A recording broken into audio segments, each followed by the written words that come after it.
Hello friends, कैसे हैं आप लोग। आई होप आप अच्छे होंगे और आशा करते हैं आपकी तैयारी बहुत ही अच्छी तरीके से चल रही होगी। तो देखिए, आपकी जो एग्ज़ाम में बहुत ही कम वक्त बचा है, तो अपनी तैयारी को बहुत ही अच्छी तरीके से करिए और प्रैक्टिस ज़्यादा से ज़्यादा करिए। और देखिए, कुछ टॉपिक्स ऐसे हैं जहाँ से आपके नंबर श्योर है बिल्कुल, तो वहाँ से उन चीज़ों को आप ध्यान से देखिए। जैसे कि अपठित गद्यांश आज का हमारा टॉपिक है, तो इसमें देखिए 15 नंबर के ये आते हैं, तो 15 नंबर यहाँ से आप श्योर कर सकते हैं, चाहे लेवल 1 का एग्ज़ाम हो चाहे लेवल 2 का एग्ज़ाम हो। दोनों के लिए बहुत ही महत्वपूर्ण क्लास रहेगी और यहाँ से 15 नंबर आप क्या करेंगे, अपने श्योर कर लेंगे। आपको कुछ ऐसे ट्रिक्स बताएंगे, कुछ टिप्स बताएंगे जिनके माध्यम से आप 15 नंबर अपने श्योर कर सकते हैं। तो बहुत ही आसान सी चीज़ें हैं, इनको आप 1 से 2 बार देखेंगे, आपको समझ में आ जाएंगी और ज़्यादा से ज़्यादा प्रैक्टिस करने का अभ्यास करते रहेंगे। तो वीडियो को स्टार्ट करने से पहले हमारी वीडियो को लाइक, चैनल को सब्सक्राइब और बेल आइकन की घंटी दबाना ना भूलें, जिससे कि क्या होगा, जितनी भी सीटेट से रिलेटेड अपडेट होंगी, जितने भी इंपॉर्टेंट टॉपिक हैं, वो आप तक पहुंच जाएंगे। तो देखिए, स्टार्ट करते हैं आज का टॉपिक, अपठित गद्यांश एवं पद्यांश। तो सबसे पहले देखते हैं अपठित गद्यांश और पद्यांश होते क्या है, इनके बारे में जान लेते हैं। फिर उसके बाद अपनी टिप्स पे आएंगे, अपनी जो ट्रिक्स हैं फिर उनको देखते हैं। तो देखिए, अपठित गद्यांश क्या होता है। जो गद्यांश या पद्यांश पहले ना पढ़े गए हों, कैसे गद्यांश, जिनको हमने पहले नहीं पढ़ा हुआ है, वो आपकी पाठ्य पुस्तक से नहीं लिया गया हो, वो हमारी पाठ्य पुस्तक से नहीं लिए गए होते हैं, उनको हमने पहले पढ़ा नहीं हुआ होता, वो कैसे होते हैं, अपठित गद्यांश कहे जाते हैं। तो अपठित गद्यांश कैसे हो गए, जिनको हमने कभी पहले पढ़ा नहीं है, ना ही हमने कभी उनको देखा है, वो हमारी पाठ्य पुस्तक से नहीं लिए गए हैं, तो ये हो गए अपठित गद्यांश। देखिए, इनके उत्तर जो है छात्र कैसे देते हैं, अपनी मौलिक बुद्धि और ज्ञान के आधार पर देते हैं। कैसे देते हैं, अपनी मौलिक बुद्धि और ज्ञान के आधार पर देते हैं। इसलिए इनका जो क्या है, बार बार अभ्यास करना चाहिए। जितनी ज़्यादा प्रैक्टिस करेंगे फिर उतने ही ज़्यादा इनको करने में छात्र क्या हो जाएंगे, कुशल हो जाएंगे और तार्किक बुद्धि का भी विकास होगा। अभ्यास क्या है, करते रहना चाहिए। जितना ज़्यादा अभ्यास करेंगे उतना ही उस चीज़ में हम निपुण होते चले जाएंगे। तो practice make a man perfect. तो प्रैक्टिस क्या है, करते रहना चाहिए। तो आगे बढ़ते हैं, देखते हैं जो ट्रिक्स हैं, जो हमारी योजनाएं हैं। तो ट्रिक्स को देखेंगे, अपनी योजना को देखेंगे, किस प्रकार से हमको अपठित गद्यांश और पद्यांश हमको करने हैं। तो देखते हैं। तो हमारी जो पहली योजना है क्या है, देखिए हमने इनको 5 स्टेप में किया है, तो एक एक स्टेप करके देखेंगे, उन स्टेप के अकॉर्डिंग ही आपको गद्यांश और पद्यांश को करना है। तो पहला स्टेप क्या है, पहले गद्यांश के दिए गए प्रश्नों को पढ़ना है। हमको सबसे पहले क्या करना है, सबसे पहले हमें गद्यांश को ना पढ़ के उनमें जो क्वेश्चन दिए हैं, जो प्रश्न दिए हैं, उनको हमको पढ़ना है। तो पहला स्टेप हमारा क्या होगा, हमको सबसे पहले क्या करना है, प्रश्नों को पढ़ना है और प्रश्नों को पढ़ने के बाद पैसेज को पढ़ना है। पहले प्रश्न पढ़ेंगे, उसके बाद पैसेज को पढ़ेंगे, जिससे क्या होगा कि हमको क्या ढूंढना है वो हमको पता चल जाएगा। हम पैसेज को बाद में पढ़ेंगे ताकि हमें ये पता चल जाए कि हमको आखिर पैसेज में क्या चीज़ें ढूंढनी है। तो सबसे पहले क्या हो गया, पहला स्टेप हो गया हमारा, सबसे पहले हमको क्या करना है, प्रश्नों को पढ़ना है। तो पहला स्टेप हमको प्रश्नों को पढ़ना है। देखिए, जोर दे रहे हैं इस बात पे, तो इसको ध्यान रखेंगे, सबसे पहले प्रश्नों को पढ़ना है। नेक्स्ट पॉइंट देखेंगे, जो नेक्स्ट स्टेप है वो क्या है।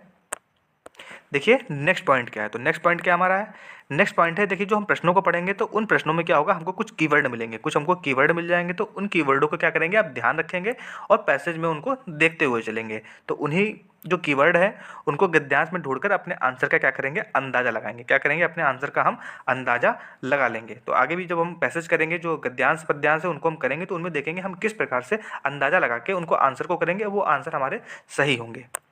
जो थर्ड पॉइंट है, थर्ड पॉइंट देखते हैं क्या है। थर्ड पॉइंट है, पूछे गए प्रश्नों को पढ़िए तथा गद्यांश में उनके संभावित उत्तरों को क्या करिए, रेखांकित करते जाइए। देखिए, जो इंपॉर्टेंट पॉइंट है, जो हमको लग रहे हैं वो आंसर हो सकते हैं पैसेज पढ़ने पे, उनको क्या करना है, हमको रेखांकित करना है। रेखांकित करने से क्या होगा, आपका समय बचेगा, आप एक बार में उनको देखेंगे, आपकी नज़र जाएगी वहाँ पे, तो आप उनको बहुत ही आसानी से ढूंढ लेंगे। आपके टाइम की यहाँ पे क्या होगा, मैनेजमेंट होगा, टाइम आपका बच जाएगा। वरना लोग क्या करते हैं, सीटेट के एग्जाम में टाइम को मैनेज नहीं कर पाते हैं और यहीं से उनका एग्जाम जो है गड़बड़ हो जाता है। तो अगले पॉइंट देखेंगे, चौथा पॉइंट क्या है। देखिए, चौथा पॉइंट है, गद्यांश में नकारात्मक शब्दों का विशेष ध्यान रखेंगे। क्या करेंगे, जो नकारात्मक शब्द होते हैं उनका विशेष ध्यान रखा जाएगा, क्योंकि कई बार पढ़ते पढ़ते हम नकारात्मक वाक्य नहीं देख पाते हैं। क्या होता है, हम नकारात्मक वाक्य क्या है, नहीं देख पाते हैं, ये हमको दिखाई नहीं देते हैं, या हमको पढ़ लेते हैं, जल्दबाजी में पढ़ते हैं, तो नकारात्मक चीज़ों पे हम क्या करते हैं, ध्यान नहीं देते हैं और आंसर हमारे क्या होते हैं, गलत हो जाते हैं। तो आंसर हम गलत कर देते हैं। क्यों कर देते हैं, क्योंकि नकारात्मक चीज़ों का हम ध्यान नहीं रखते हैं। तो नकारात्मक वाक्य हो गए, नकारात्मक जो शब्द हो गए, उनका विशेष ध्यान देना है। हमको क्या करना है, उनका हमें विशेष ध्यान देना है। तो ध्यानपूर्वक पढ़ना है गद्यांश नकारात्मक शब्दों के लिए। तो चौथा पॉइंट हो गया, नकारात्मक शब्दों पर विशेष ध्यान देना है। देखिए, जो पांचवा जो पॉइंट है, जो आखिरी पॉइंट है, वो क्या है, जो बेसिक ग्रामर होती है, जो बेसिक ग्रामर होती है उसको जरूर पढ़ना है। उसको इसलिए पढ़ना है क्योंकि ये बहुत ही आसान होती है, इसको हम बहुत ही आसानी से कर सकते हैं और यहाँ से नंबर क्या होते हैं श्योर कर सकते हैं। 1 से 2 बार केवल आपको रीड करना है, रीड करने के बाद क्या होगा, आप उसको आसानी से कर लेंगे और आपके नंबर वहाँ से श्योर कर लेंगे। 1 से 2 नंबर की क्या होती है, हर पैसेज में बेसिक ग्रामर आती है, तो ये भी यहाँ से नंबर श्योर करेंगे, इसको छोड़ना नहीं है, 1 से 2 बार इसको देखना है। देखिए इसके लिए आपको हम अलग से एक वीडियो लाएंगे जिसके माध्यम से बेसिक ग्रामर के जो प्रश्न बन सकते हैं तो उनको आपको कराएंगे, वहाँ से आपके प्रश्न जो है हो जाएंगे। तो जितने 5 पॉइंट है उनको हमने देख लिया है, उनकी के माध्यम से हम क्या करेंगे, अपने गद्यांश और पद्यांश को पढ़ेंगे। तो आइए देखते हैं, एक हमने पैसेज ले रखा है उसको हम रीड करेंगे, फिर अपने जो ट्रिक्स हमने बताई हैं उनके माध्यम से उसको करने का प्रयास करेंगे और देखिए वहाँ से निश्चित तौर पे आप उसको कर सकेंगे। तो देखिए पैसेज है, हमको पैसेज को नहीं देखना है, हमें क्या करना है, पैसेज को ना देख के सबसे पहले हमको प्रश्नों को देखना है, इसमें प्रश्न क्या क्या पूछे गए हैं। देखिए पहला प्रश्न क्या है, पहला प्रश्न है गद्यांश में प्रयुक्त आचार शब्द का तात्पर्य क्या है। तो गद्यांश में देखिए कहीं पर आचार शब्द जो है प्रयुक्त किया गया है उसका हमको तात्पर्य बताना है क्या है। तो पहला क्वेश्चन आपने ध्यान रख लिया, क्या है, आचार शब्द का तात्पर्य क्या है। अगले क्वेश्चन पे चलते हैं, अगला क्वेश्चन क्या है, नैतिकता और धर्म दो चीज़ें हैं, नैतिकता है और धर्म से संबंधित है। तो नैतिकता धर्म से संबंधित है क्योंकि हमको बताना है ऐसा क्यों है, हमको पैसेज पढ़ के उसका आंसर देना है कि नैतिकता धर्म से क्यों संबंधित है। आगे बढ़ते हैं, नेक्स्ट क्वेश्चन देखते हैं, नेक्स्ट क्वेश्चन क्या है, नेक्स्ट क्वेश्चन है नैतिकता है। तो नैतिकता हमको बताना है कि नैतिकता क्या होती है। तो ये ऑप्शन दिए हैं, हमको पैसेज पढ़ के बताना है कि नैतिकता, पैसेज में जो हमारा गद्यांश है उसमें नैतिकता को क्या कहा गया है, तो उसको हम देखेंगे। जो अगला क्वेश्चन है, देखिए अगला क्वेश्चन है सामाजिक जो शब्द है, देखिए जो बेसिक हमने सामान्य ग्रामर बताई थी, सामान्य जो आपको व्याकरण बताई थी, तो बेसिक ग्रामर का एक क्वेश्चन है, यहाँ से हमको बताना है इसमें प्रत्यय कौन सा है। तो इसको तो आप जब सामान्य ग्रामर पढ़ेंगे तो उसी के माध्यम से इसको कर सकते हैं। तो देखते हैं, तो सबसे पहले अपना हमने क्वेश्चन सभी देख लिए, हमको अंदाजा हो गया हमको पैसेज में क्या क्या ढूंढना है। तो अपने जो पैसेज है उसको पढ़ते हैं। तो पैसेज को देखते हैं, देखिए हर एक शब्द को बहुत ही ध्यानपूर्वक पढ़ना है और उनको ध्यान देते हुए चलना है। जो हमने पॉइंट बताए थे उन्हीं पॉइंट के अकॉर्डिंग हमको पैसेज को पढ़ना है। तो आइए पैसेज को पढ़ते हैं। नैतिकता हमारे लिए सामाजिक मानदंड उपस्थित करती है क्योंकि वह उचित और अनुचित का ज्ञान कराती है। नैतिक नियमों में चरित्र निर्माण की महानता पर जोर दिया जाता है और उन्हें मानने वाले कर्तव्य की भावना से प्रेरित होकर व्यवहार करते हैं। नैतिकता में न्याय, पवित्र, औचित्य और दृढ़ता समाहित होती है। नैतिकता आत्मा चेतना से प्रेरित होती है। नैतिकता का आधार मनुष्य के जीवन मूल्य होते हैं। नैतिकता आचार शास्त्र से बहुत, देखिए एक वर्ड आया था, हमने प्रश्न पढ़ा था आचार, तो आचार से रिलेटेड क्वेश्चन हमको दिया था, तो याद रखेंगे नैतिकता आचार शास्त्र से बहुत निकट होती है। तो आगे बढ़ते हैं, नैतिकता से ही धर्म की अवधारणा होती है। देखिए एक क्वेश्चन और मिला था, नैतिकता और धर्म में क्या हमको संबंध पूछा गया था, तो उसको भी ध्यान रखना है, नैतिकता और धर्म में संबंध पूछा गया था। तो नैतिकता से ही धर्म की अवधारणा होती है। देखिए आगे बढ़ते हैं,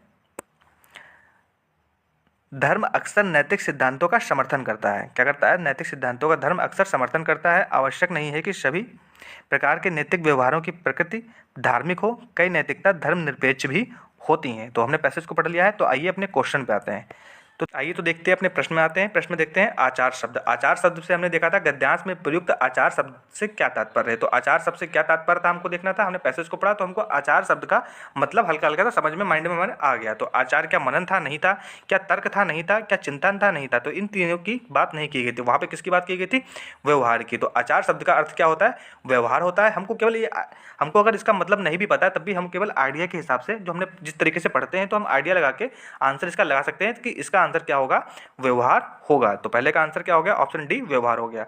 नेक्स्ट क्वेश्चन देखते हैं, चलिए तो दूसरा क्वेश्चन देखते हैं, नैतिकता धर्म से संबंधित है क्योंकि। देखिए हमने क्वेश्चन में देखा था नैतिकता और धर्म आपस में संबंधित थे, तो हमको बताना है कि क्यों संबंधित हैं। तो हम चारों ऑप्शन को देखेंगे, उनके अकॉर्डिंग इसका आंसर लगाएंगे, जो हमने पैसेज से समझ बनाई है उसके अकॉर्डिंग इसका आंसर लगाएंगे।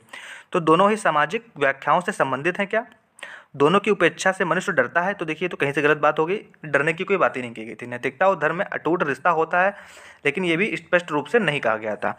दोनों ही अलौकिक संसार से संबंध है, तो ये भी नहीं कहा गया, तो ये भी गलत हो गया। पहला ऑप्शन क्या है, दोनों ही सामाजिक व्याख्याओं से संबंधित हैं। तो पहला ऑप्शन सही हो गया, ऑप्शन ए इसका सही हो गया, क्योंकि समाज की बात वहाँ पे की गई थी। तो धर्म और नैतिकता में क्या होता है, सामाजिक व्याख्याओं से आपस में संबंधित होती है। तो ऑप्शन नंबर ए इसका करेक्ट आंसर हो गया। देखिए अगला क्वेश्चन है नैतिकता है, तो हमको बताना है नैतिकता क्या होता है। तो नैतिकता क्या है, परंपराएं होती हैं, रूढ़ियाँ होती हैं, तो दोनों ही गलत हो गए, ये नहीं होती हैं। कर्तव्य होती है, नहीं होती हैं। धर्म होती है, नहीं होती हैं। तो हमको क्या बताया गया था, आचार शास्त्र होती हैं। तो ऑप्शन डी इसका सही हो जाएगा, आचार शास्त्र। अगले क्वेश्चन पे चलते हैं। देखिए अगला क्वेश्चन जो है वो सामान्य व्याकरण या बेसिक ग्रामर से लिया गया है। तो देखिए हमने बताया था ये बहुत ही आसान सा होता है, तो हमको देखना है इसमें प्रत्यय क्या है। सामाजिक शब्द में हमको क्या बताना है, प्रत्यय क्या है। तो गद्यांश में एक सामाजिक शब्द आया था, तो हमको उसका प्रत्यय बताना है। तो समाज में क्या होता है, समाज प्लस इक क्या होता है, समाज होता है प्लस क्या होता है, समाज प्लस इक। तो ये इसमें प्रत्यय क्या हो गया, इसमें प्रत्यय हो गया इक। तो इसका आंसर क्या हो जाएगा, इसका आंसर ए हो जाएगा, इक। तो सामाजिक शब्द में प्रत्यय क्या हो गया, इक प्रत्यय होता है। एक भी गलत होगा, एक भी गलत होगा, श्रम भी गलत होगा। तो ऑप्शन ए इसका करेक्ट आंसर है। तो देखिए गद्यांश और पद्यांश को हमने देख लिया, कितनी आसान तरीके से हम कर सकते हैं, बहुत ही आसान सा है। एक से दो बार इसको देखेंगे और ज़्यादा से ज़्यादा इसको प्रैक्टिस करने का प्रयास करेंगे। आप 5 से 6 क्या करिए, गद्यांश और पद्यांश लीजिए, उनमें प्रैक्टिस करिए, और जो हमने बताए हैं 5 स्टेप, उन्हीं 5 स्टेप से गुजरकर आपको उनको प्रैक्टिस करना है। निश्चित तौर पे आप क्या करेंगे, 15 के 15 नंबर आपने श्योर कर सकते हैं, चाहे आप लेवल 1 के लिए कर रहे हो, चाहे ही लेवल 2 के लिए कर रहे हो।